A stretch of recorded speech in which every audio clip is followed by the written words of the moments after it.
Moi, ce que je trouve intéressant, c'est qu'on ait cette rencontre dans la mesure où c'est un peu une des premières occasions qu'on ait de faire un peu un tour d'horizon de ce qu'est le web journalisme, où on en est. La plupart des interventions sont très pratiques, très concrètes. On entend beaucoup de gens qui savent faire, qui ont fait des choses, et ça, c'est très très intéressant. Je pense que, si vous voulez, la France a toujours eu un inconvénient en matière de nouveaux médias, c'est que le public français n'est pas très innovateur.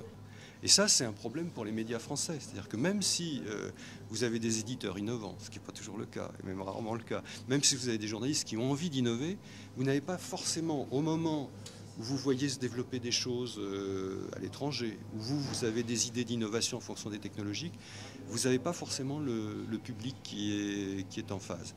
On a probablement aussi un milieu éditorial qui n'est pas très innovant, hein, notamment en presse écrite. Mais bon, on stigmatise beaucoup les éditeurs de presse écrite, mais si vous regardez la radio et la télévision, on ne peut pas dire qu'ils soient énormément défoncés sur le web non plus, hein. Le retard français, c'est pas un cliché, c'est pas un stéréotype, c'est une triste réalité.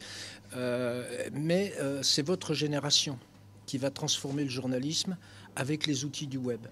C'est pas la génération des quinquas, des sexagénaires, etc., qui, malheureusement, à cause du recul de l'âge de la retraite, vont rester en place trop longtemps, au lieu de partir dans les asiles et dans les cimetières. Je me suis occupé d'un groupe pendant les États généraux de la presse qui s'occupait des contenus.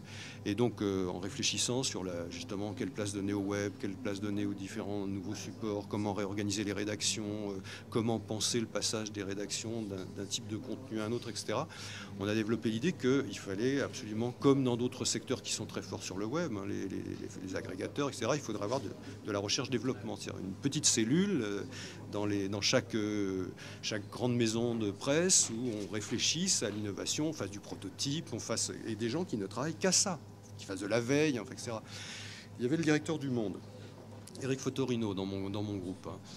Il nous a dit, oui, vous avez raison, oui, il faut absolument, etc. Alors on lui dit, alors, et toi, tu fais quoi? Ah, mais j'ai pas les moyens. Il n'a pas les moyens. C'est-à-dire que ça veut pas dire qu'il n'a pas les moyens, c'est qu'il n'est pas suffisamment convaincu que c'est la priorité. Parce que si on lui avait dit on a absolument besoin de 3 journalistes pour aller en Afghanistan, c'est vachement une priorité, etc., évidemment, il les aurait trouvés, hein. Mais 3 journalistes pour réfléchir à l'avenir du monde, du journal, eh bien, il les a pas. Le modèle économique, c'est pareil. Il va être importé des États-Unis. Des gens qu'on peut contester sur le plan idéologique, mais pas du tout sur le plan patronal, comme Rupert Murdoch, sont en train de tester des modèles économiques. On ne sait pas si ça va marcher.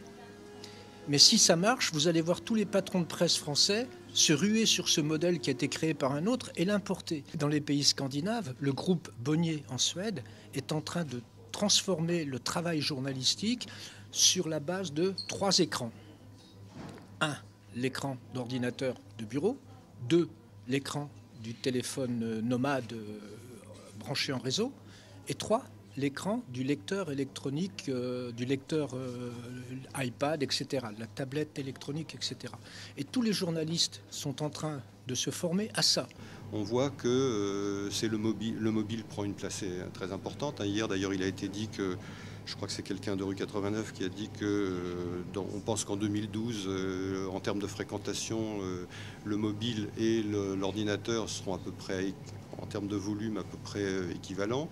Et on a tout de suite là l'arrivée des tablettes, et on aura probablement, parce que je travaille un peu sur des questions de prospective, on aura probablement de nouveaux supports qui vont arriver.